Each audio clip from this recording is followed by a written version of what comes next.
Welcome back. It's taken 65 years, but a Squamish woman surprised her family recently by finally getting her first tattoo. Kathy Smiley now has a little butterfly on her arm.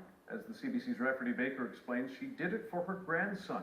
He has a rare skin condition that causes open sores on his body. All done. That was a very good job, okay? I can get down now. Mommy's just going to put a little bit of cream on them, okay? Every day, 2-year-old Nash has to go through this. A painful routine to pop the blisters and dress the sores all over his little body. Nash was born with epidermolysis bullosa, or EB.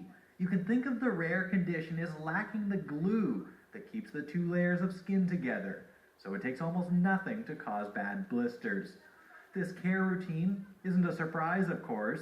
What surprised Nash's parents, Emily and Kevin, this week is what Nash's grandmother did as an act of solidarity with the 2-year-old. After 65 years, she just shocked the family with a tattoo. Very first tattoo.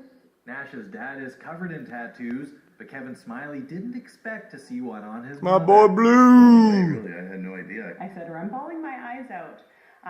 Completely shocked, surprised, and so thankful. What a special tribute to her grandson and to those that suffer from this devastating disease. The tattoo is an apt gesture. Nash and other people living with EB feel pain all over their skin all the time.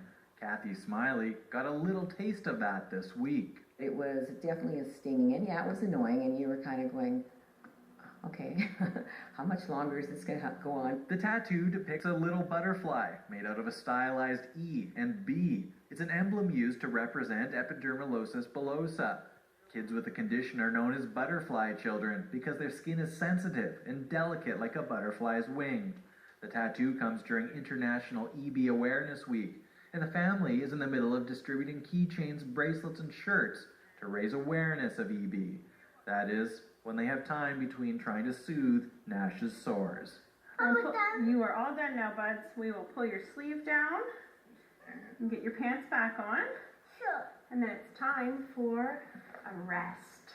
Rafferty Baker, CBC News, Squamish.